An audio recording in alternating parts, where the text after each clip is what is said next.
the EAIR, and how this is going to save vehicle trips, and this is going to have all of these benefits related to the airport because you're saving vehicle miles because you're building this. And I just thought it was worth mentioning that it seems a little off to me, out of balance, I guess I would say, in terms of environmental benefits and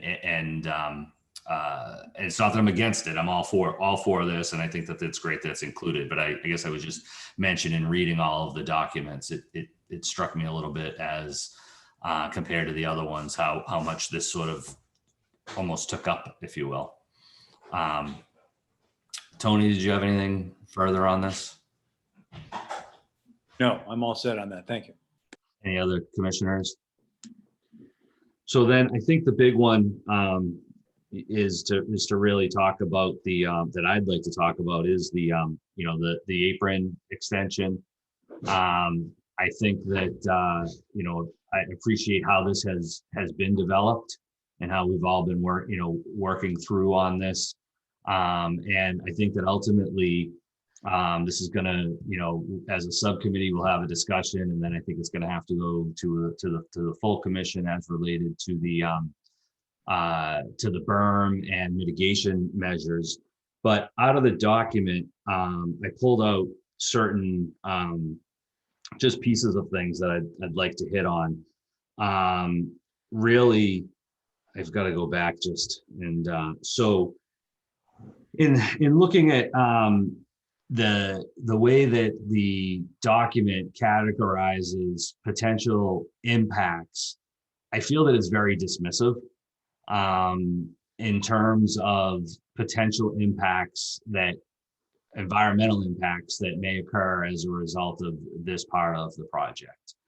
And specifically, there are probably 10 or so different points that I found within the document that I could follow up on, or we can kind of go through a little bit. But really, as related to air quality and greenhouse gases and emissions, there is some statements in here, like in 733.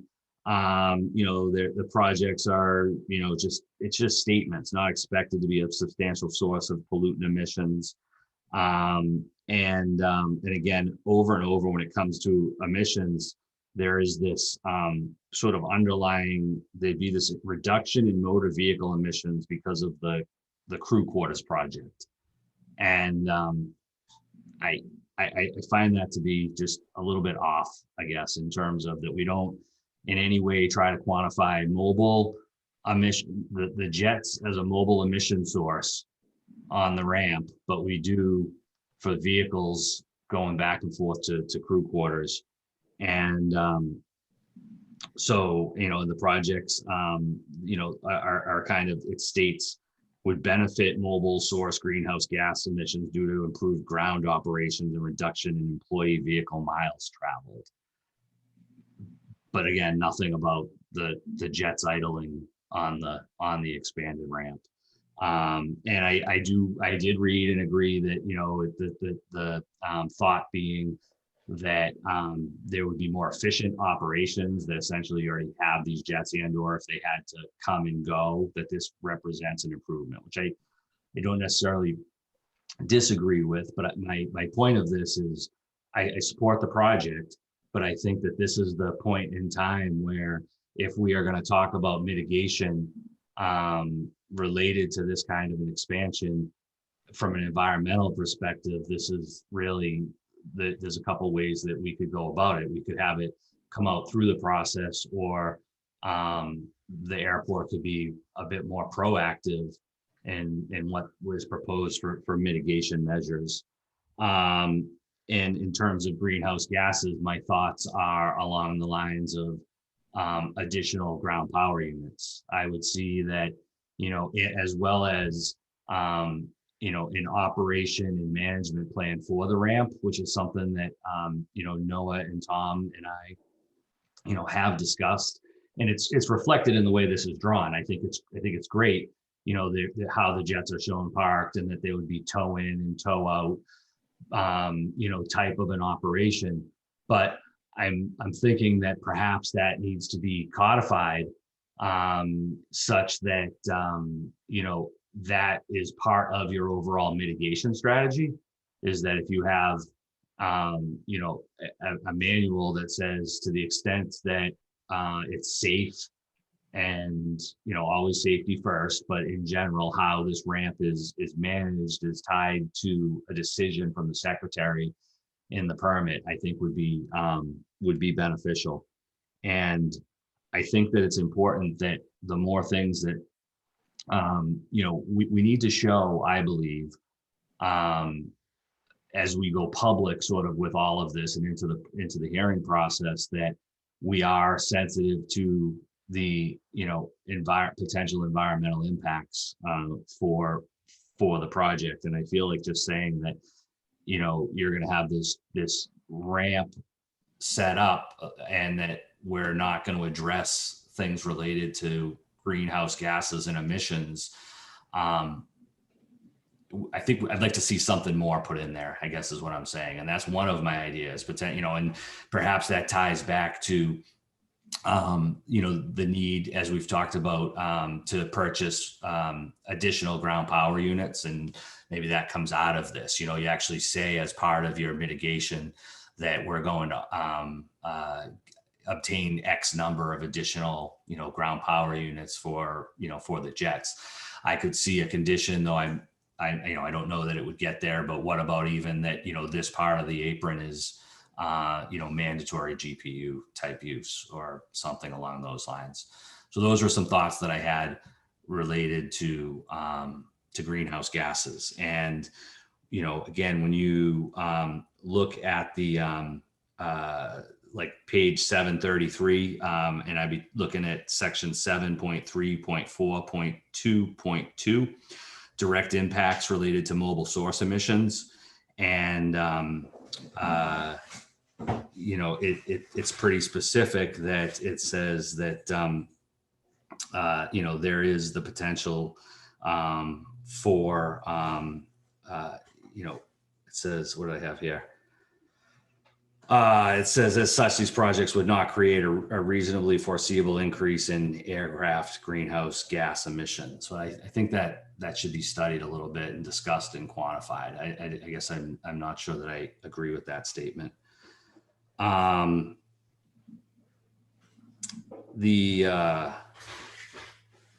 that's my feeling on, and again, we just got this less than 48 hours ago. So I'm sorry that if this is a little bit of a, not as smooth of a presentation as I would like to make, but I read through all of it and made as many notes as I could.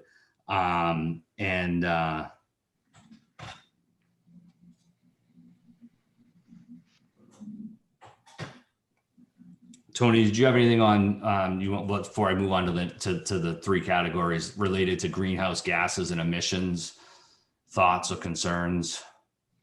My only comment is that this wouldn't be used more than about maybe 4 or 5 weekends a year, and that impact would be fairly minimal, considering the very short duration of the usage of this area. In other words, if this were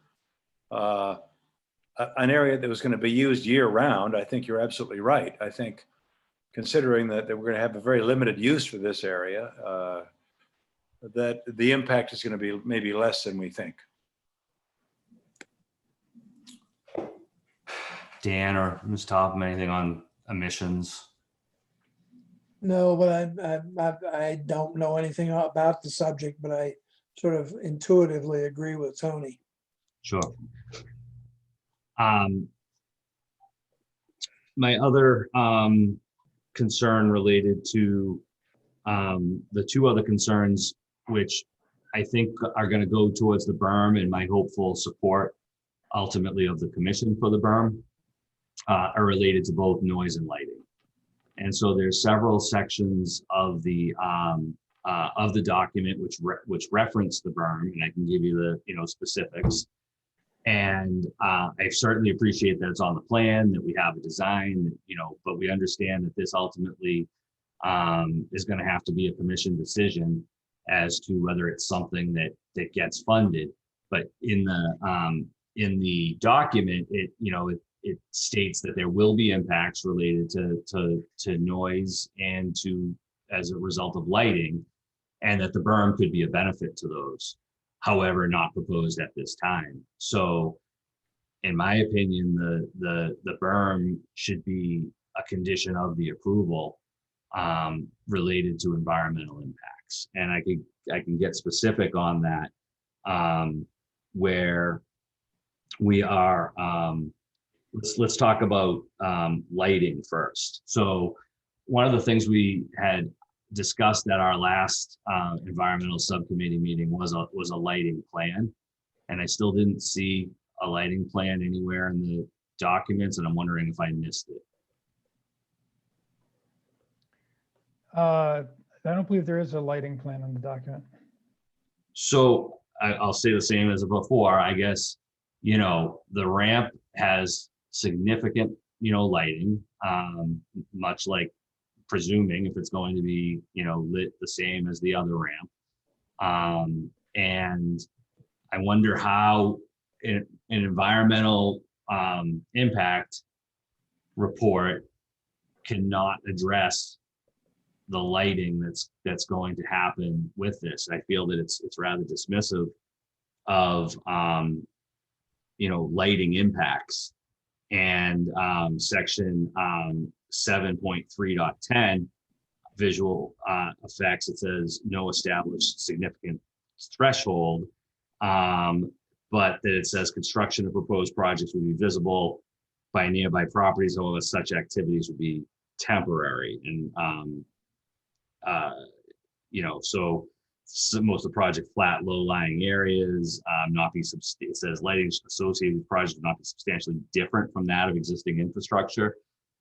I think that the lighting is something that related to environmental concerns is very important to consider, and that it should be conditioned as part of, and I would rather see that the airport in its presentation is out ahead of that instead of having it come through comments. And instead of saying where, and then be sort of almost forced to do it, versus you could come out of the gate if this was something that everybody essentially ultimately agrees on, but you could come out of the gate saying, we understand that we're going to have to light this ramp. It's necessary for the operation of the ramp, and in doing such, we've actually engaged a lighting engineer, and we're going to use certain kind of fixtures. And mostly, I think the berm could really help with vegetation on the top of the berm. The berm's not just noise, I guess, is one of the things I want to get at, is that if the berm was to be included in as part of the proposal to be constructed, not just as a maybe, but as a condition of this approval, then it presents a significant mitigation strategy towards the lighting. And otherwise, I feel that this is certainly assailable by the neighbors and residents and people that have concerns with the project that haven't really, to simply make a statement that it's generally the same when you haven't quantified the number of lights, the height of the lights, that sort of thing. I think as you may know, Nantucket has a dark skies bylaw. There's some discussion in the past whether or not that was applicable to the airport. I don't know that ever was necessarily resolved. I'm not saying that we shouldn't have lights. I'm saying that we should have a lighting plan and a mitigation strategy. So that's my comment on lighting. And it's in a few spots throughout the document.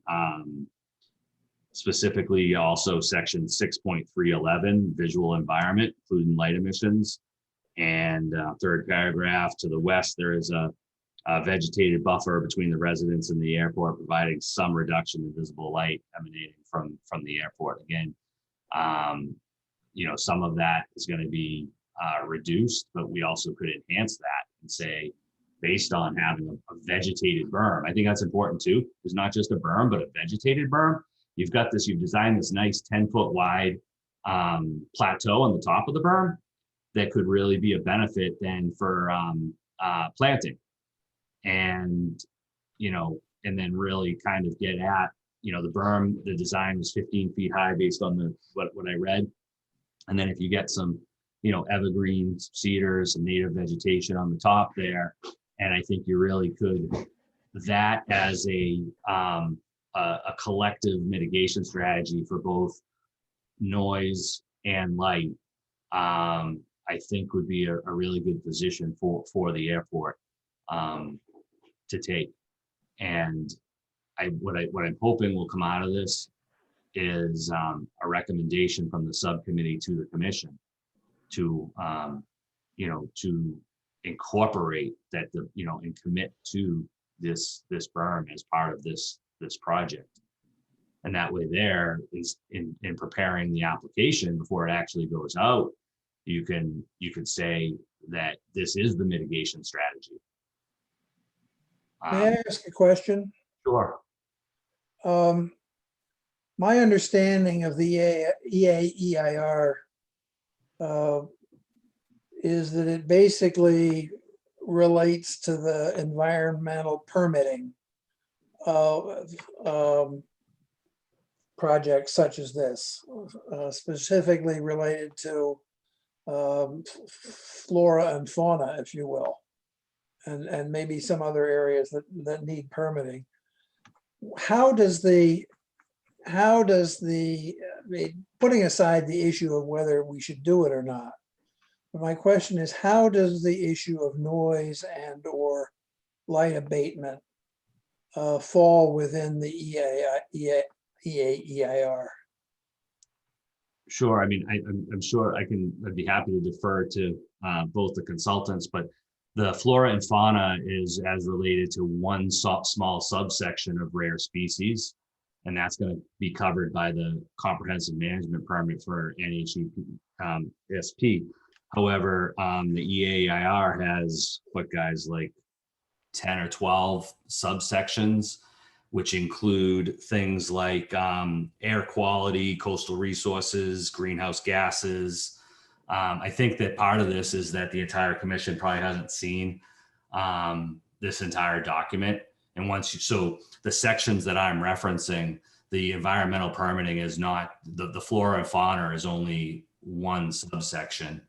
And this is our noise and light specifically very specific. Mandated to be part of the EAEIR? That's correct. It's known as visual effects, including light emissions. It's a specific category.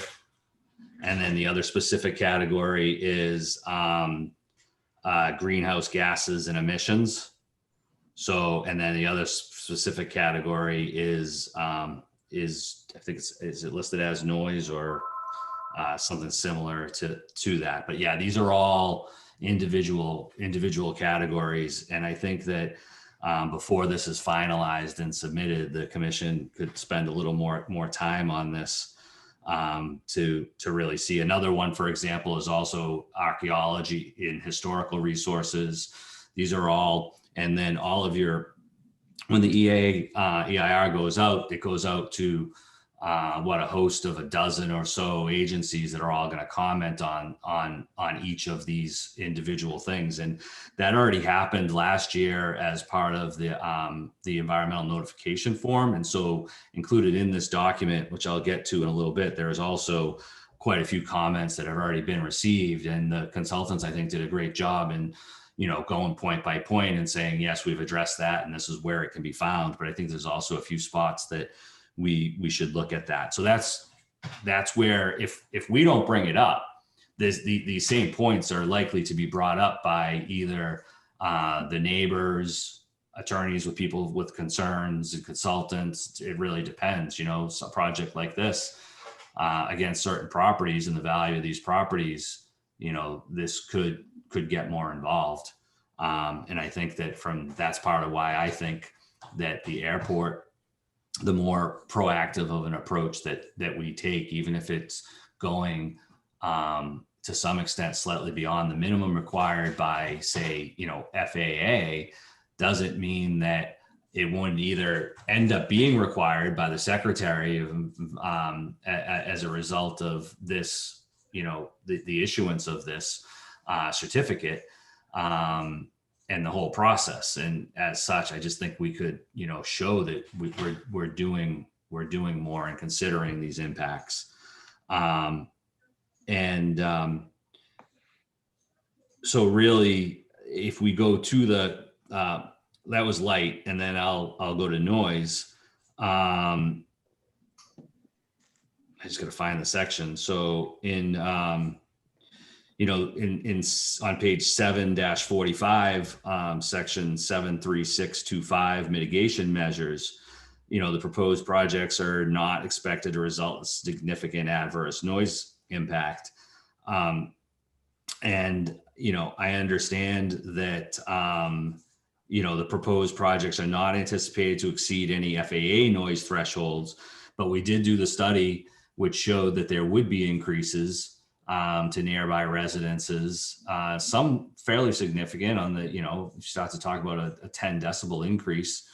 And that, it says here, while the berm is not currently proposed for construction, if constructed, it would help buffer the adjacent neighborhood from ground aviation uses of the expanded apron.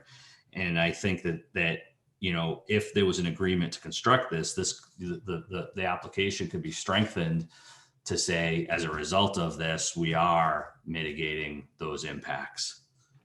And that's, again, directly from the in page 744, I won't go through all of it, but it starts to get into the, the increase in decibel levels of, the impacts to the properties along there as a result of this expansion.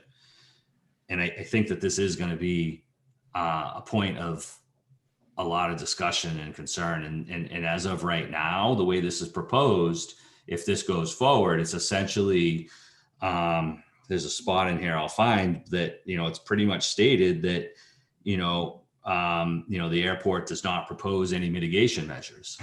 And I don't know that that's a position that the whole commission is going, maybe they will all agree with, but I would prefer to be in a position where the commission is proposing some mitigation measures, whether everyone agrees with me or not, or what are they, but a statement such as accordingly, the airport's not proposing any mitigation measures, I don't think is the best way forward, in my opinion. And then in terms of the comments that were received on the ENF, it is a few that I think are very important to consider, where the secretary related to greenhouse gas emissions, comment 38, so that there should be an analysis of and mitigation measures in accordance with the MEPA policy.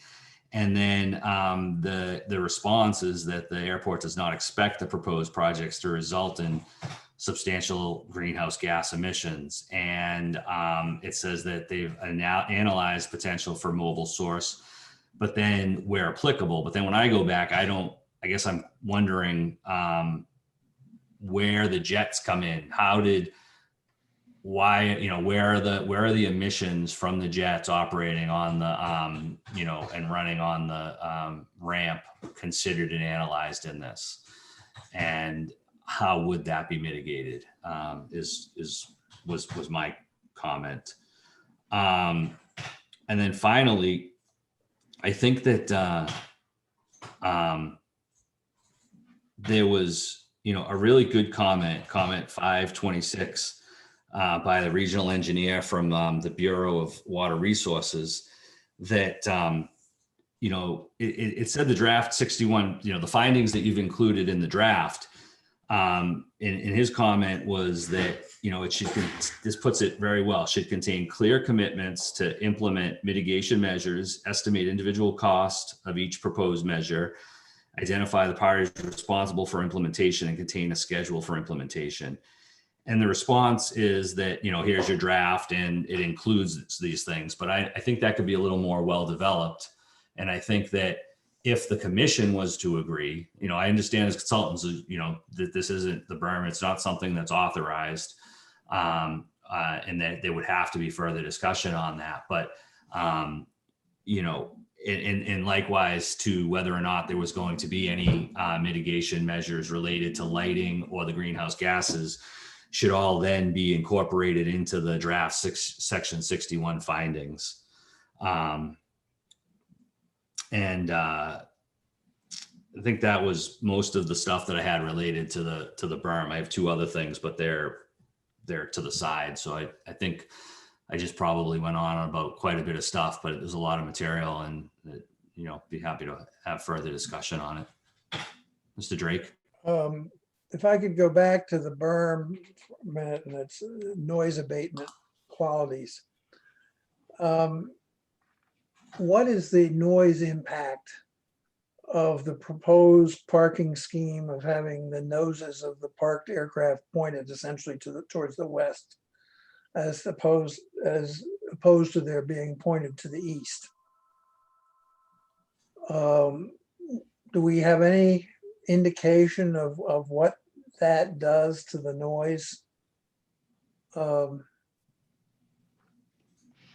levels to those properties to the west? Rich, do you want to address that? The direction of the aircraft on the apron and how that affects noise? It impacts noise very simplistically in that the engines discharge in the rear, so the noise is going to be onto the airfield instead of backed up to the house. In a big picture sense, Jed, I think when the VHB did the noise, they looked at this and they compared it. The model is built airport wide, correct? And these planes were somewhere else originally, and now they're here. Is that the case? We didn't add any aircraft by building this berm. We've just moved the noise from somewhere else on the airport and sort of redistributed the noise around the airport, but it did not assume any additional aircraft. I'm not sure. I thought we did a second round, and maybe Noah can add Well, to that. but putting that aside for a minute, just to get to my question, what difference does it make in the noise level to the houses to the west, having the aircraft parked nose in rather than tail facing that direction? I don't know if we did that analysis. Jed, do you know if we did that? I don't. No, I think we set it up this way specifically because of noise, so that. I mean, there's some logic to it, but I'm just curious as to what the differential is. Is it significant or is it relatively minor? I don't have. Obviously, it depends on which way the wind's blowing too, because. Right. We would have to go back and see if VHB has that data available. And I don't have an answer to that. I'd have to get back to you, Dan. I'm sorry. Yeah. Dan, I haven't seen in my review of noise files from my tenure before a specific analysis of noise on a 180-degree basis for orientation, but I can't imagine that it wouldn't be very significant. It would or would not? It would be a very significant difference. The tail in versus nose in. I just don't have that hard data on a decibel reduction. I'm wondering if I think one of the main concerns of the commission is likely to be the cost of the construction related to, a berm like this. And, what kind of a understanding that it's not fully designed, but this is the most developed design that we've seen. And I'm wondering if it would be possible to, get a approximated estimate in terms of, now that you've got the contours drawn, the volume of material is easy to determine.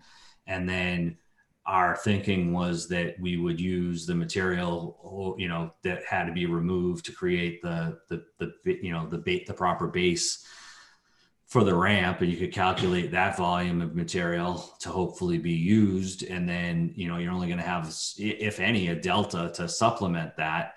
and maybe it's not all that different, right? And maybe this won't be such a point of potential contention if we knew the kind of a magnitude of costs that we might be talking about.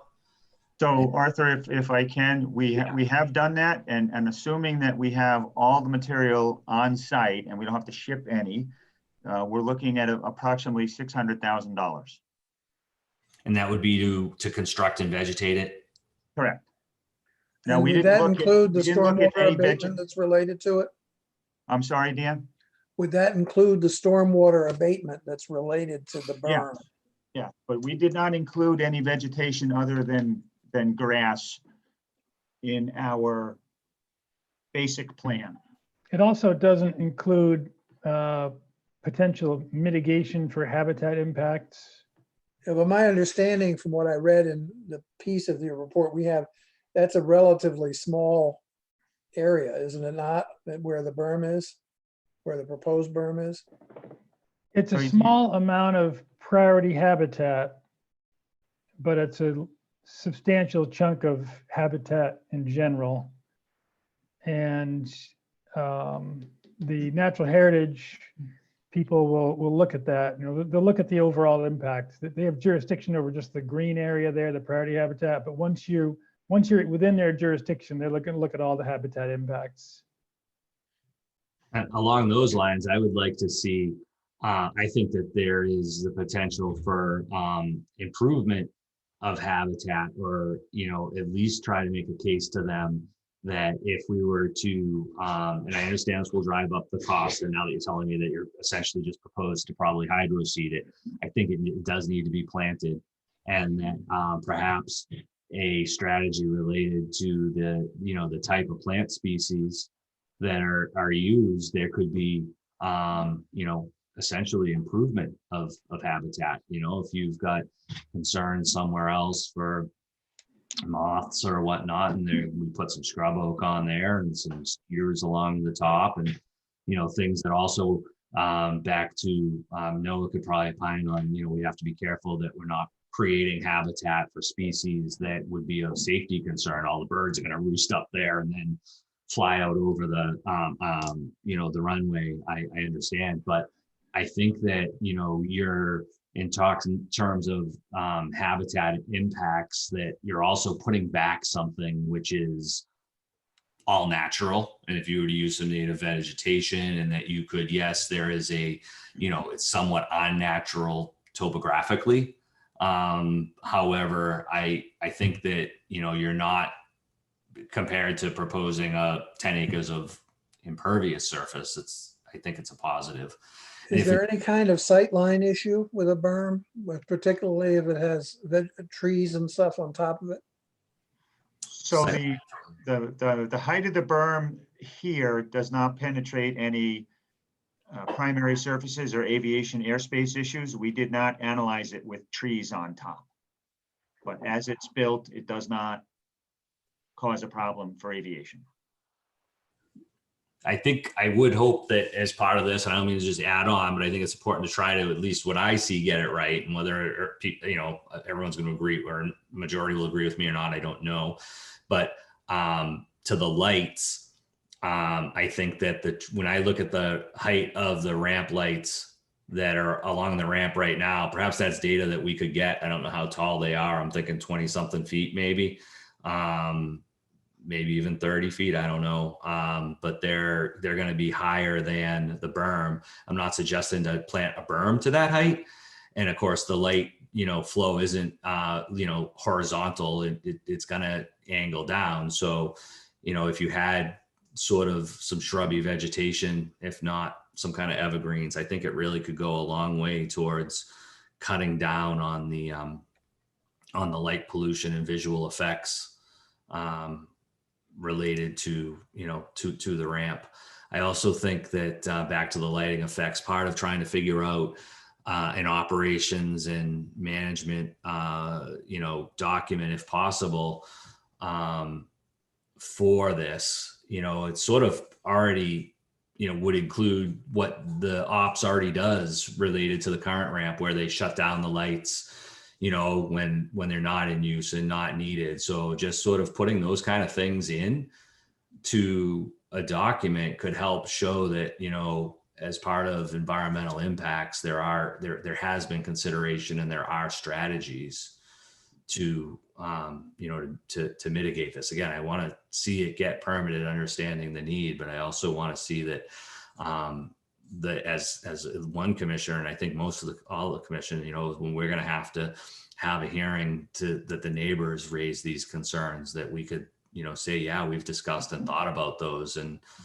and maybe if someone says, so by the time you're done, given the earthwork and the number that you just put out there, maybe add another 100 for planting, and you're talking about a $700,000 type of a project, but on top of a $12 million ramp, and a 30 to 50 year infrastructure, you build it once, you could recoup those costs. We could figure out strategy to recoup that cost. It's a direct cost generator right there. There could be a charge related to parking on that to pay for the mitigation strategy, divided out. I hope that we can get there. Arthur, if I may, I'll keep it brief because I believe the best conversations happen between the consultants and the commissioners. But yeah, I would agree in concept with everything that you stated, and it's I think we're both in positive agreement that the project needs to go forward for the airport and for the National Airspace System, and we're looking for the best way to make that happen. And at the end of the day, what you're proposing are policy guidelines, and the commission certainly has every right to make policy and attach its own conditions. What I really see from a number of these points, and I think it's the consultants are in the best place to advise about what is most appropriate for the EA-EIR document, which is really appropriate to federal and state standards for significance, versus referencing policies that the commission is going to take on as additional matters versus policies that are really just left for the commission to implement. I don't have those answers, but I would assume they break down among those three kinds of efforts. Relevant for inclusion in the EA-EAR, relevant for the commission to control, and relevant for the EAR to mention, but not go into further details about. Tony? I think if we're going to do the ramp extension, we have to have the berm. I think more for noise than for lights. I think, I don't know how much the ramp is lit all night long, or whether that's anticipated. I just remember flying in here in the 80s and 90s, and the whole airport seemed to be completely black. You had to hit the tower lights to get it open after 9 o'clock. So is the airport lit up all night long now? The ramp is in summertime. Okay. Because I know they shut the tower down around 9 o'clock. Right, but they keep the ramp lights on. And like I was saying, what they've been doing in past years, we've had these discussions. The ops have done a great job where, if there's no aircraft and they can shut off the last 3 lights, they do. And there's definitely an effort there, which I know I appreciate, and we've had discussions in the past related to that. So but it's significant. If you go by there at 2 o'clock in the morning and on a July night, I mean, it's I don't even know how to compare it in terms of the and the other place that there's just as significant lighting is over on the, I won't sidetrack too much, but on airport property over on the other side at the gas facility. The lights that they have in there are incredibly bright. I mean, you can see them from miles offshore. I can tell you from fishing south of here in the dark that you can see these lights for miles. Yeah, I think we clearly have to have the berm. I think is in my view for noise more than lights, but I'm a little bit concerned that if you build that ramp down there, you're going to get neighbors who are going to claim that you're damaging the value of their property. I think the berm gives us at least an argument that we haven't done that. So in my view, I would support the ramp only if we're going to do the berm. That's my position as well. And I think that we could make a recommendation to the commission and put this on an agenda. If Dan agrees. And, I think that then if there was agreement that we were gonna take that forward and you put it into this document, the document's that much stronger for the environmental permitting. I agree. I can't speak to that. What I think is, I tend to agree with what Noah said, that think that the sort of the policy issues should be kept separate from the document and should come forward as separate recommendations to the committee. I'm not sure that it's the place of the consultants or the in this in this topic to do other than mention the possibility of a policy related to it, which is essentially what they've done, I gather. And it's up to the commission and the commissioners to develop those policies and pursue them. Once the document is agreed upon. I agree there in terms of, say, a ramp operation type of a policy. But I think in terms of a mitigation measure that has a capital cost that's directly related to an expansion, that a decision to include it at this point. Are you talking about the berm, or are you talking about something else? Staying off the policy, but staying to the berm. Policy being, I hear what you're saying, and that the advice in terms of ramp lighting hours or things like that, right? Or in terms of even putting other vegetation on the berm. It seems to me that those things are, the consultants can say it might help, but it seems to me that's kind of an optional route for the commission to take. I suppose, I think that can all be part of the discussion for, building it. Ideally, you build it once and you come up with the overall sort of plan. It's all wrapped together as a vegetated berm. And I think it's from the standpoint of these various state agencies, is the vegetation on the berm going to make a difference? I believe so. I think anything that. Well, I'd like to hear what the consultants have to say Sure. on that, please. Agreed. Jed, you're muted. Yeah, it's just some background noise here, sorry. So the regulatory agency, and primarily Natural Heritage, implementing the Mass Endangered Species Act, will look at this as an impact. And first of all, they'll want the impact to be justified in terms of a definite need. It's a little bit of an aesthetic thing. There's not a formal noise impact or air quality impact expected from a federal standpoint in terms of their significance thresholds. It's more of an aesthetic issue, and there'll be discussion. Certainly, it has benefits. We call it a beneficial enhancement. Is the wording we came up with in the document. There's a lot of benefits to the community in terms of noise berm, but we'll need to make the case to Natural Heritage. There would have to be mitigation for this impact, and I can't really speak for them and say whether. Well, you're talking about the berm itself, right? The berm itself. No, yeah. I'm talking about the sort of the enhancements that have been. Yeah, I'm getting to that. So my point Sorry. is that it's hard to say how they'll view the enhancements of the berm in terms of compensating for the impacts of the berm. I think that would certainly help. It's a little tricky because it's such a different structure than the rare species habitat that's out there. I do think you could probably create some moth habitat, some shrubby habitat on the berm.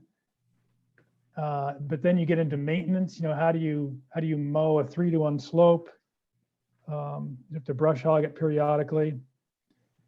If it's grass and you have the rare grassland plants, that might work. But again, it's a 3-to-1 slope, which is very different than the sort of flat sand plain habitat you have on the airfield. So it's not a slam dunk in terms of what you do for mitigation and how much credit you would get for it from the agencies. But you certainly putting the right kind of vegetation there for rare species would certainly help.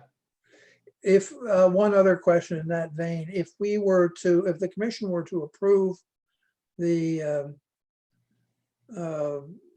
berm as a grass berm and chose to later plant it, would that require additional permitting?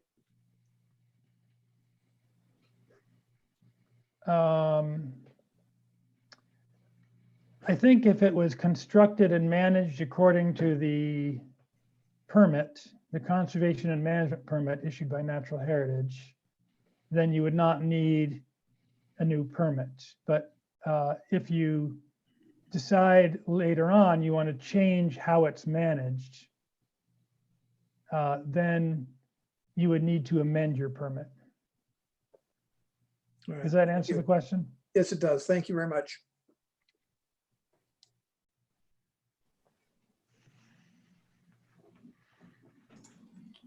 Okay, we had some comments. Sorry, one other question back to the cost of the berm. Did you say that the stormwater mitigation is included in that estimated cost or not? Yes, for the berm itself, yes. And also for the overall apron? Well, for the apron has its own estimate and it has its own stormwater piece in it. Okay, But- it's included. That's what I Yeah. wanted to be sure of. Thank Yes, you. it is.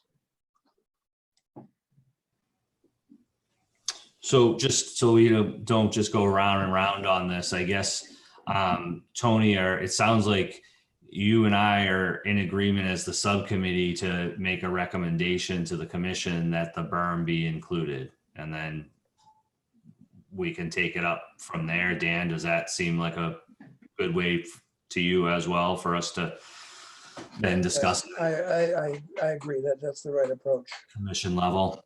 So I guess we would call it But that it be added to the project as proposed. right. And, perhaps, and I know I've been hopeful about this, but it's been told to us no, but maybe if it comes out of all of this, then perhaps maybe there's another avenue to help it with the funding, as it ties up. I don't know. But even if it's not, I think we can figure that out in terms of the magnitude of cost. So, all right, I don't want to keep us. Tony, do you have anything else, or anybody else have anything else on the berm?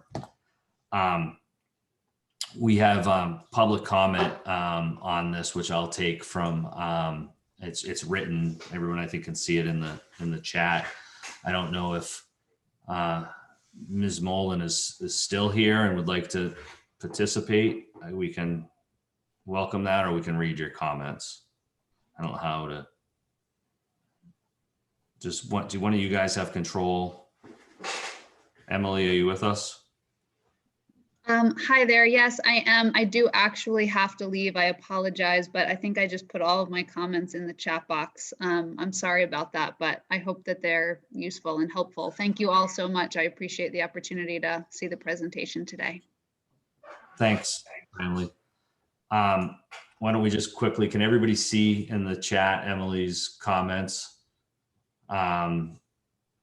She has to leave. She says, I guess I'll just read it just in case anyone else is just listening.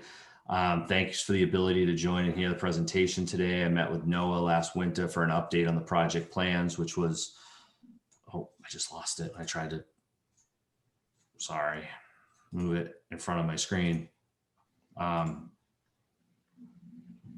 what I get. So you guys, I've got it if you want me to read it. here we go. Sorry. Oh, shoot. Oh, no, there you go. I keep, oh. few thoughts you wanted to share: due consideration potentially contaminated soils, and hope that all appropriate protocols for handling any PFAS contamination will be included with future construction protocols and contracts. Regarding the extensive stormwater infrastructure improvements associated with the project, to presume ongoing maintenance of the infiltration structures and technology will be handled by the airport and outside consultant under contract to ensure they continue to function as designed. I do urge the subcommittee, entire commission, to condition the berm as described as the south apron expansion moves forward. As Mr. Gasparo pointed out, impacts from noise and lighting are absolutely relevant to the EIR process and application. I believe this will be an important component of mitigation. I understand this may require additional habitat mitigation, and as conversations are ongoing with NHSP, perhaps this can be discussed. I also agree that quantifying emissions for the overall project would be very helpful, especially if they are minimal, and additional transparency on the issue will be important for the EIR process as well as the public. Thank you all. I would just respond to her in terms of there are the other sections related to the PFAS. And clearly there is I think that everyone's doing a good job and the focus is on that. And then the next item on the agenda is the stormwater, and we can kind of go over that there. I don't know if anyone else has anything they want to. I'd just like to ask if the PFAS potential PFAS mitigation is included in the cost estimates. We have not included any of the mitigation costs because we don't really know what the agencies are going to require. I was afraid that was going to be your answer. Yeah. So we don't know what natural heritage is going to require as far as a dollar amount or what they might require. And then as far as the PFAS, we don't know where it is or how much it might be. So no. Okay. And then is that everything? The berm, I think that takes care of that. My one other comment on the draft was related to comment 2-6 on the ENF, and it was related to a groundwater map flow for the airport property and project area. And then the response was that the groundwater flow map was included, and I saw that in section 6.3. And I'm just wondering, and I know this is a bit of the overlap with the PFAS, but is that groundwater map still just based on that very limited data of those few monitoring wells taken, or has there been additional work conducted to determine, to support the contours that are shown on that? Chad, which map did you include? Was it the one from Weston? Weston, yeah. Yeah, so the answer, Arthur, is no, there is no more updated data than just that.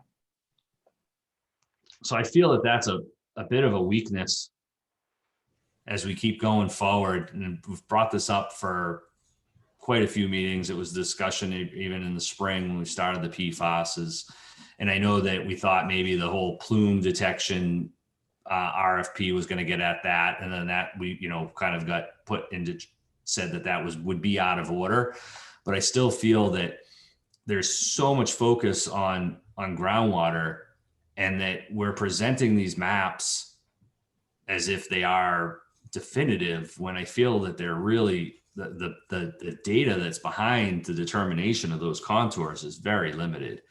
And I'm wondering, how would we go about shoring that up? Does it take a whole nother RFP? Is there a way that we can, do some additional readings? I mean, you already see, it's not very hard to read monitoring wells. Just wondering. Noah? Yeah, Arthur, my answer would be that this is well within the commission's discretion to direct. I would, if the commission so chose, I would task McFarland Johnson with developing that scope, but doing it in coordination with Mass DEP, so the work wouldn't have to be duplicated. It would be directly in support of phase 2 efforts. Tony, I think this goes back to your sort of a very initial discussion related to the PFAS and really the plume, but maybe we don't we leave the plume out of it. But I think it's important that we do have a solid understanding and basis for the groundwater mapping. And Rich or Jed, do you have any thoughts on, a way to do that is in limited scope or just in general? So wasn't there a GZA one done years ago that is the basis of the island-wide mapping? Or Horsley Witten or something, didn't they do? Horsley Witten from 78. Okay, It's based on, I want to say 21 wells for the entire island. okay, so that one's not great either. Okay, No, I mean, and in fairness, that's what all well permitting is based on in the town. So, I right, mean, okay, but I'm thinking that we're dealing with very localized, if you will, sort of, conditions. Do I believe that the groundwater flow generally is, as shown? I do, but it's hard for me to see that again and again, we map after map and figure after figure, we're putting forth these, groundwater contours that are based on, really a snapshot, and some of the wells, one of them was dry. And so Arthur, I won't sort of preach to you because you understand this, but for everybody else, groundwater contouring is this non-exact science that's based on seasonality of groundwater, and it's based on a whole bunch of things that have an influence on it. So again, if we went out today and did it, it would be another sort of one-day snapshot. Yes, we can compare it to what was done by Weston a year ago. We are in the confines of a drought, so the levels could be different. I guess, Arthur, as I said, I'm not preaching to you because you understand this completely, but I'm not sure if we went out and did another one-day snapshot in time, it would change what we knew. Or do we want to get a program where we do it in the spring, in the summer, in the fall, as you're supposed to do, and gather multiple points and sources of data? And I guess that's the commission sort of has to decide the level of accuracy they're looking for to make this a better document, if that's the term we want to call it. I have a comment. yes, I don't think it's worth it to do another groundwater study because I'd much rather just take the temperature of PFAS in the areas that we've done to develop. I think we've developed the plume pretty well. Where that PFAS comes from, we're never going to be able to say with exactitude. We already have discussed other possible sources of PFAS outside the airport. Without belaboring that, I think studying the groundwater flows at this point is not going to help us much on the PFAS situation. okay. I'm not going to belabor it either. I was thinking not just related to PFAS, but in terms of environment, you're doing an environmental permitting document of this level, and that having a solid basis for the groundwater would be important, but I'll let that go. All right, that was all I had on the draft EIR. And do appreciate the input. I think that we can have, it sounds like a agenda item for the next commission meeting to discuss the recommendation of the committee, and then we can hopefully go from there related to the berm. Thanks. Anybody else, anything on this topic before we Excuse move? me, Arthur, just a comment on that. Are you, as a subcommittee, prepared to make a recommendation to the commission on the adoption of the EIR at this point? I think that we would want to have it be one more month, and whether it would be dependent on if the berm was included, and if then the document could be refined to incorporate mitigation measures. And I think it would be helpful for the whole commission to have the time to read this document and discuss it, and then have it finalized for the December meeting. I think that would be the ideal. I think it's close, but there's a lot of material in there. Yeah, I agree. I'm not pushing the, rapid adoption or lack of adoption of this document. I'm just thinking in terms of process. And it seems to me, if you all agree that the best way to handle this would be to talk about, the fact that you've reviewed it. You are generally in accord with it. Yeah. Where you may think that there are some, issues on which you and I may disagree a little bit about whether they're part of it or not, but be that as it may, I think the first step probably should be the discussion of the berm. Agreed. And I think, as we And said, so I think that would be the focus of the November meeting, and then the document can be refined as necessary to reflect the action of the commission on that. Arthur and Dan, if I may, Jed, can you give us a big picture discussion of the schedule and the dates we have to meet? You're muted, Jed. So the ultimate deadline is May 1st next year, which is when we need to have the MIPA certificate and on the EIR and the finding of no significant impact from the FAA in hand so that we can submit grant applications to the FAA to take the next step, which will probably be permitting the projects next year. And working back from that May 1st date, we would want to have the public meeting public comment period close no later than late January, the very latest. So we have a little bit of leeway. We don't have a lot. If we got the document out in, say, mid-December to the public, I think we'd still be okay in terms of meeting that schedule. But if we wait any longer than that, it's going to be problematic in terms of hitting that May 1st deadline. that's helpful. Thank you. And I think that works. Which is really driven by the FAA's funding schedule, right? Ultimately. Correct. That's correct. Okay. I'm looking at the calendar. So December. The first Tuesday of December is the 8th. The second Tuesday of December is the 8th. Is that doable? And how long does the public comment period need to be? I believe it's 30 days. So yeah, that's doable. You're talking about final approval of the document by the Airport Commission? Hopefully, yes. Yeah.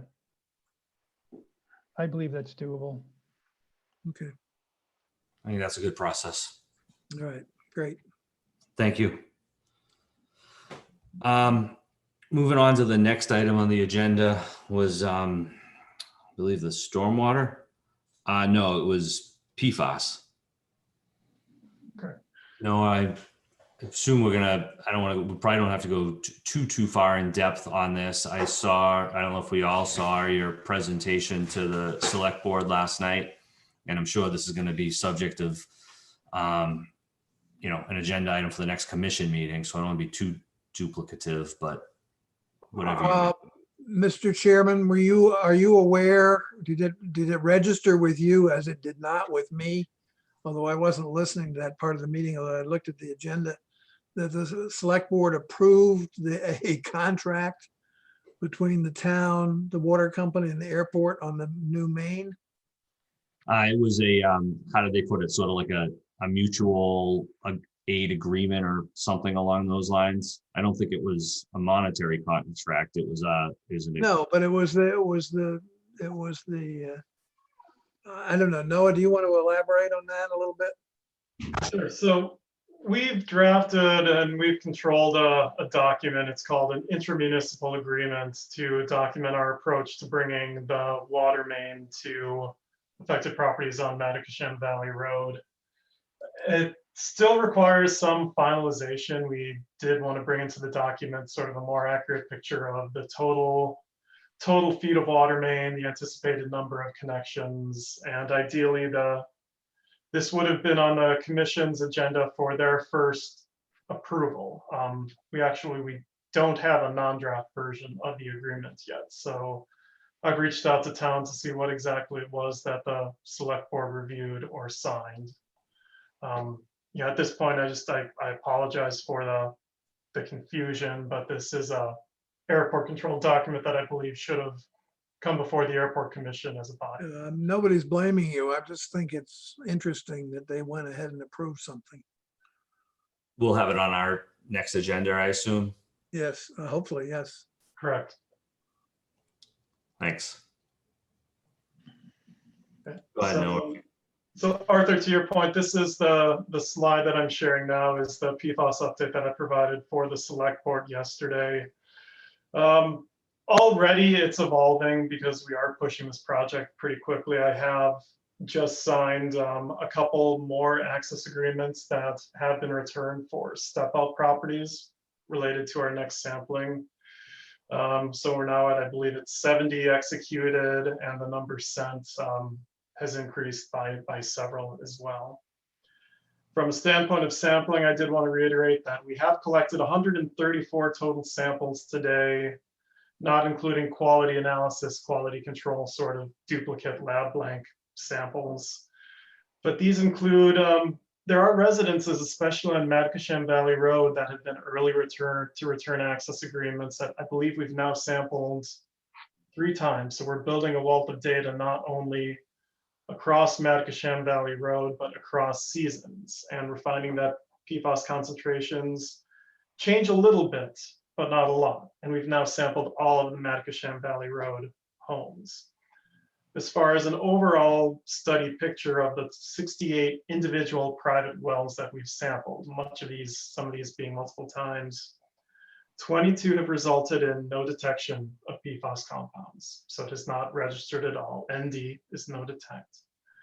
24 of these homes have registered above no detection threshold. So some level of PFAS has been detected, but it's been below 20 parts per trillion, which is the Mass DEP relevant standard. So anything under 20 parts per trillion is considered safe to drink. Technically, by Mass DEP, we still are providing bottled water in that situation out of an abundance of caution. 14 of these homes tested in the regulatory threshold of greater than 20 parts per trillion, but under 200 parts per trillion. And then 8 have tested above 200 parts per trillion, with all of these being in the Mitigation Valley Road area. There are 2 sort of groupings along Mitigation Valley Road that appear to be impacted very heavily. We're providing bottled water to 42 residents currently. Again, this is not only for residents who have resulted in detections above 20 parts per trillion. It's for a couple of residents with, I believe we're still providing bottled water to 1 or 2 residents who are adjacent to homes that have tested very high, just out of an abundance of caution to ensure that as the season progresses and they turn on their water and they're pumping water, they don't end up seeing contamination. And the other item that isn't on here is the process we're looking at to bring water service directly to some affected residents west of the airport. There are a handful, I believe it's 5 or 6 residents now who have tested above 20 parts per trillion west of the airport, where a water main passes by their parcel boundary. On the full commission meeting agenda, we intend to bring to you a policy document that works through a lot of they're important, but they can be pretty mundane revenue use issues, what the airport would expect to pay for bringing service to their household, and how we would accommodate things such as we need to remove a tree to bring water service, or how an easement would be recorded, or if the homeowner has an irrigation well that they would like to keep in service, what parts of that plumbing would be eligible, and how we go about that as sort of a process document. The water main extension, I think you've heard me review these points before. We've been saying this is a 3 to 6 month design and permitting effort. We are finding some challenges, not so much related to bringing the water line under or around the airport runway, but in the right-of-way research issues. Mitigation Valley Road, the traveled portion is not in the laid out right-of-way. So we need to determine which is the best way to bring the water main and the associated land easement issues with that. The rare species issue, it may end up being challenging. We'll do that permitting effort, but it's possible that construction season could be limited based on the result of that permitting. Very broadly speaking, if rare plants are an issue, we might need to avoid rare plants in one season, or we might need to avoid ground nesting birds in another season. That could have external influences on the construction season. I'm very careful in representing this that while I could probably give an estimate on duration of a construction season, I don't want to give a installation by a certain date because it's unclear to me when this work would be able to start or when it would proceed, and I rely on the result of the design and permitting effort to inform that. So obviously, as a commission, you're aware of your own meetings. We are working with our consultants to establish the agenda for the open forum. The date of 11/20 at 5 p.m., it's either a very good date or a very bad date, depending on who you talk to.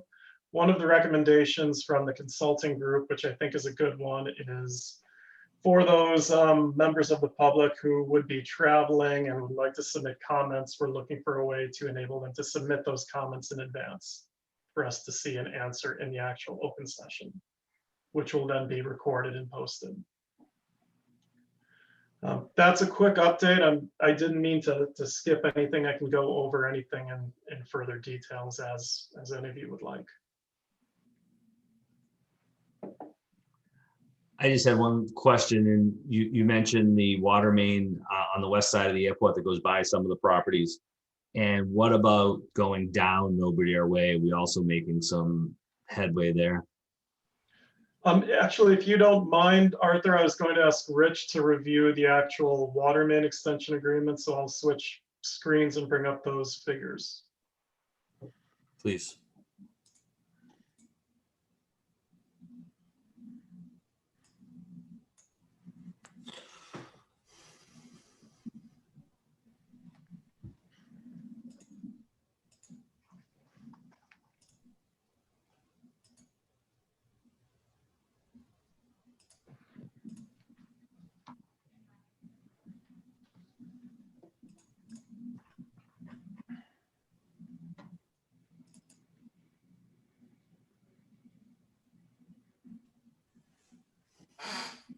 Rich, would you like to take it from here and I'll run the slide? Yeah, this is fine. So just as Noah mentioned, and if you zoom in on MVR, you can see a red line and a yellow line.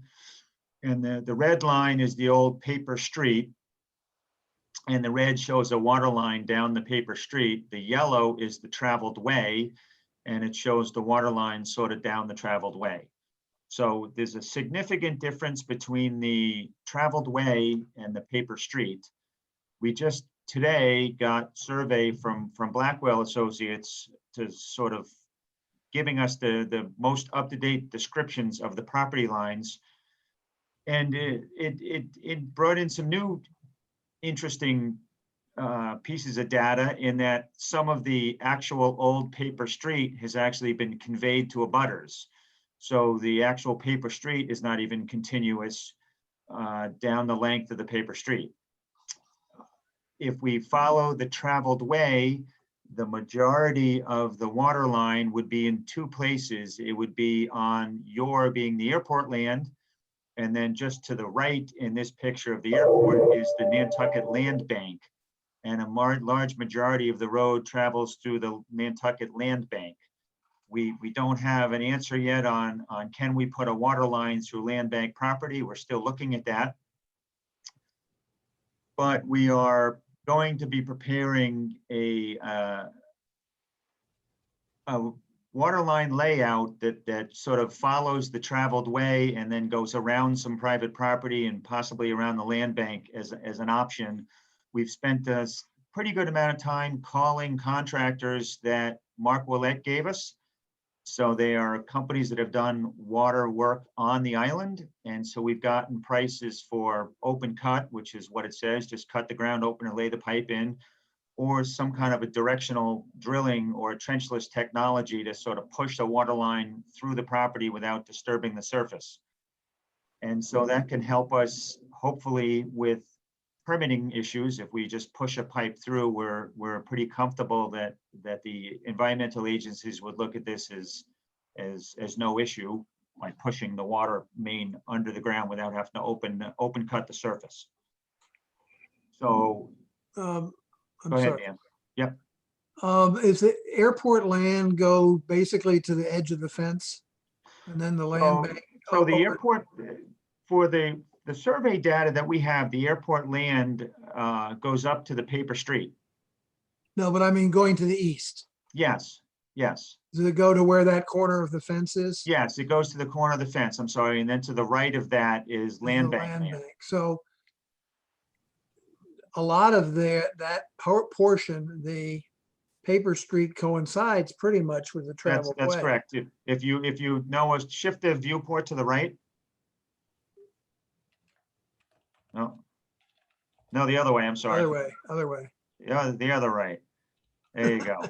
There you go. So you can see, Dan, in the middle, the paper street and the traveled way coincide, but on both sides, the yellow is not in alignment with the paper street. But are those parts of the areas where the abutters have taken over the travel of the paper street? No, they're not. So we could, if we cannot get down the traveled way, if we cannot get down the traveled way in those particular cases, we would have to probably directional drill through the right of way. So it's over to the left of this drawing, and I will forward that sort of right in there where that leader line is, sort of, I'll call it the 5th or 6th house, right in there where the cursor is. I think those properties in there where the paper street has been discontinued and the property has been conveyed to the abutters. By the town. Yes, we don't know who conveyed it. And in one case, in 2 cases, previous airport property has been conveyed to an abutter, or what we assume was previous airport property has been conveyed to an abutter. It wouldn't be the first time. Well, and again, this is the latest data, and we got it literally this morning. So those are the challenges, and I know we've talked about this a few times, but now that we have the latest survey data, we can now try to create a drawing of what a water main might look like along this road. As I said, after discussing with contractors to try to get feelings on costs of construction, we will at least have something that we can use. Our environmental team could now. Do you know what the discuss with differential, agencies. the differential is between the directional drilling and the cut and fill? It was approximately double per linear foot. Mhm. I'd say at least, right? Well, again, we talked to one of the contractors that did the work for Mark Willett. So Yeah. I don't know if that was a price that he used on Nantucket, but he was in the open cut, was in the approximately $70 a foot range, which I thought was a very reasonable price. Yep. And then he had indicated somewhere, call it double that price for directional drill. It's $70 a foot with the water company providing the materials. I don't remember. I'd have to go back and look at that, You but might want to check. what's that? You might want to check. Yeah, okay. I mean, we're gonna do it either way, but I just. Right. Yep. So any questions on Mitigation Valley? Glad to see the progression. Thank you. Arthur, did you have before I defer to Rich, did you have a question on the west side? Yeah, I was just wondering how we were making out up on sort of Nobodere Way and the stubs coming off of where we already have a line.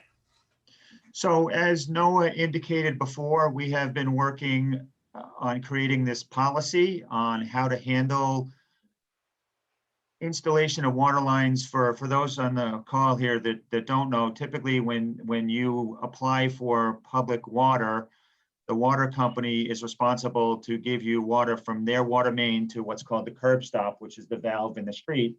And then you as the homeowner are responsible for the rest, building the water line from the curb stop in the street, including connecting up your house.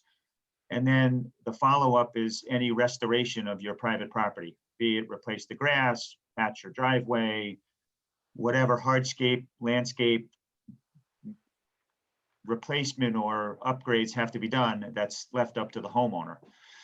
So as we have, and Noah and I went out to a couple of homeowners with the water company to just get a feel on what are some of the challenges. And we created this policy. So now that we have this policy, there was sort of a series of steps that we had created. The first step was to get concurrence from the FAA that the commission could spend the money on this work, which the FAA at the New England region agreed that this was an acceptable use of airport revenue. So that was the first thing. The second piece was to create this policy and to get the airport commission to approve this policy, which discusses, as we just said, sort of who pays for what and how is it paid for, and what work are you willing to take as a cost as far as restoration of property. And then there were other things in there, such as inter-municipal agreements for street opening permits or building inspector, plumbing inspector, those kind of issues. Those are all in the policy that you will see at your next meeting. And then after that, the next step was to have an introductory meeting with the homeowners involved. And then after that was a site-by-site visit to understand the exact nature of the work for each home. And then after that was actually installing the water main. So there is a process that we've developed, and we are sort of picking off pieces in the order that they had to be done. Time frame for that, in the Nobodere Way area? So it's going to be at least another couple of months, I think. I think once we get the commission's approval on the process, then we will set up this meeting with the homeowners and then do a site visit. And then after that, if there are any easements or if there's a homeowners association or the HDC, not the HDC, yeah, the Historic District Commission has any conditions they're imposing, we have to sort of check off all those boxes before we can actually, quote, put shovel in the ground. Okay. And Noah, have you shared the policy with them, or will that be at our next meeting? It's on the, it will be in the packet? November packet, November. Okay. Thanks. Dan, you're muted. Said, which isn't that far away. Right. That works. Thank you. Anything else on PFAS, Noah? The next major effort is scheduled for, I believe, Friday. Weston will be out here performing another set of sampling. Ongoing, I believe, poet performance, as well as a few new access agreements that we've executed. They will also be preparing a couple sites for their November effort, which will include inspection of a leasehold, as well as what I characterize as large-scale soil sampling on the airport. Be soil sampling of all of our historical AFFF release sites. Thank you. Tony, you have anything else on PFAS? No. Mr. Drake, Ms. Topham? I was wondering, do we have to have Safe Serve or whomever, if you're doing that pushing of the pipes that you were saying, do they come and check to make sure there's nothing there that you would damage or find electrical wires or anything? Yes, we are actually coordinating with the 2 utilities that we know that are out there, but yes, there is a statewide law called the Dig Safe Law. And yeah, and so that is a requirement that would be done by the contractor. We will do our due diligence ahead of time by coordinating with the 2 known utilities. And then after that, the contractor is required to seek those permits from the Dig Safe. Okay, more to come, and moving on to stormwater. Want to give us a brief overview on this, Noah? And actually, Rich, did you have anything on this one? I don't want to keep you longer if we don't have anything else on the agenda that you want to participate on. You're welcome to stay. I'm not involved in this, but I can stay on if you need me to. I think we're okay, unless Noah, do you feel differently? And same with Jed. I'm happy to commit Rich to any efforts in his absence. Okay, thank you, Rich. I just don't want to take more of your time if we're on to a different subject. Excellent. Thank you. Thank Thanks, you. everyone. Rich. Same, Bye. Marrow. If I don't see you here, oh, there you are. You're welcome to stay or go, depending on if you feel you want to participate or watch on this topic. Thanks again for your help. Thank you. So I'll just start off and say that I was excited to see this, something that I've been hoping for quite some years. And I think that, it really shows when you start to look at this, how extensive and significant the stormwater system for the airport is. And this, I think, can really serve as the basis to create the inventory and framework for making sure that we're doing the proper preventive maintenance, really, so that the longevity of stormwater systems is, it's really tied to how well it's maintained, and things are easily forgotten, not through any fault of. I see it on all kinds of sites when it comes to stormwater, out of sight, out of mind, not backing up, and then you have a problem. So I don't have too much on this myself. I only was able to sort of brief through this based on I focused my time on the EAIR, knowing that was I thought a little more time critical to have some input on. And one of the things, Noah, that I was wondering out of this was I saw a draft for sort of a like an operations maintenance checklist, and I'm wondering how this gets put into policy, so that we can make sure that this is not something that we did once and ends up on a shelf. Oh, and you're on it. There we go. So No, that's an excellent comment, because my initial review of this document is I was very pleased. I thought this was a great inventory of our facilities, and it was meant to be an inventory. It wasn't meant to establish a full maintenance and management program. That's for airport staff to pursue. The way we look at these items is, for us, a full maintenance plan is soup to nuts. What are you going to inventory? Who's going to do it? How is it going to be recorded? And what are the action items? That maintenance plan is also important in the airport sense, because it feeds into a capital improvement plan. And I am just speaking in pure hypotheticals. If we find that we're going to need a catch basin cleaner, the maintenance plan would be something that would inform when that catch basin cleaner should be properly appropriated. This red highlighted area is really going to be the basis of a management plan that we will develop to identify an initial review. When do we go and pull the covers? When do we inspect them? When do we clean out all of the crud that's on the bottom of them? Yeah, those are the items that I highlighted, but it is absolutely incumbent upon airport staff to develop this plan based on their experience, based on how we operate, and it should be a formalized document.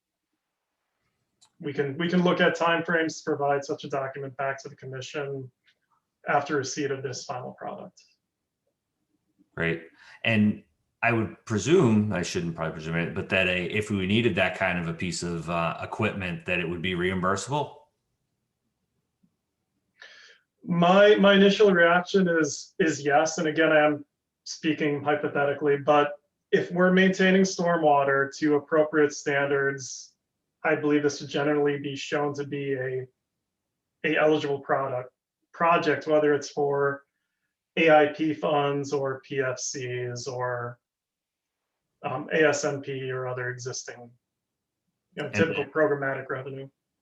And then in typical snowball fashion, will the proposed equipment storage building or other, will we have room for such a piece of equipment to store it inside properly? Just, I know this is kind of, as we're right in these planning processes, I think that, something, and I understand the other option, which probably needs to be determined. I'm not saying go buy a piece of equipment, is that, you go to a third party and, we have a contract for that sort of thing. But given the extent of the infrastructure that was inventoried, which is really, it was much more than I anticipated. I knew we had a lot, but, it may justify a piece of equipment like that. I'm wondering what you think. So going back to what I just said, I'm going to hedge my bets a little bit. I have to do more homework to see how much this is considered airport maintenance responsibility versus an ACM related item like a snowplow would be. So I'm going to hedge my bets a little bit. But all of those other items are important. You need a piece of equipment to maintain infrastructure. Who's going to take care of it? Where is it going to be stored out of the wind and the rain and the sun and the salt? Yes, and I think the snowball metaphor is appropriate for that. And then my last thing on this is, so the items that are listed as critical for attention, how will we be, is it something that either as an environmental subcommittee or a commission that we want that the staff would need support or some direction? And, in other words, we found that there are, a dozen or whatever that, I'm not paid which page it's on, but that, need sort of, I would say, immediate attention. Is it something we'll be able to do or have funds for, either to contract with or do ourselves? At this point, I would assume based on what I saw, most of our responsibilities would be related to cleaning out the catch basins, removal of vegetation. Typically, if these are associated with a timeline of a capital project, for example, if we find one on Echo adjacent to Echo that needs to be replaced, we might be able to find our existing AIP funds in our existing AIP grant for that. Otherwise, I believe these would be operationally related expenses for now for, wholesale replacement. Everything else we would just probably have to incorporate into our operating budget and our operating plan. What is your suggested next step for the committee and then ultimately the commission as a result of just, accept and support this report or other action item? So at this point, I think it would be to solicit and receive any comments. This is still out for staff review for additions. We'll get those back to Jacobs and we will have a final comment or a final version. I assume the commission can adopt this, and I don't think there's much more action until we would come back to you with our actual management plan. That would rank our priorities, which would probably start from the airfield out and would indicate if any future expenditures are required above basic maintenance and cleaning. Great, thank you. Anybody have anything else on stormwater or want to comment on this document? Tony? No. Could I ask if you could take the most important parts out and put it in large print? Because if I'm looking at these documents and there's really too much and I'm not able to read the small print. I don't know if that's possible or not. Thank you. I'll see that's done. Jeanette, if you just look at the map, which shows that all the runway area is in very good shape. The only real area of concern is over at Bunker Road, really, which is not critical to aircraft braking. So I think, you know, that the map right there shows pretty much the whole picture. Okay, You don't need to read the whole report. thank you. Thanks. I don't have anything further. No one else? So what was the last, that it on our agenda, I think?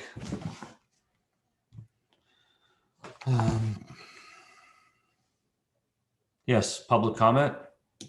I don't see any members of the public. Anyone have anything further, subcommittee? So we'll Well, thank you very much. adjourn this meeting and look forward to talking to everybody at the commission meeting. Thank you. Bye-bye now. Bye-bye. Thank you, everyone. Thank you, Arthur. Thank you.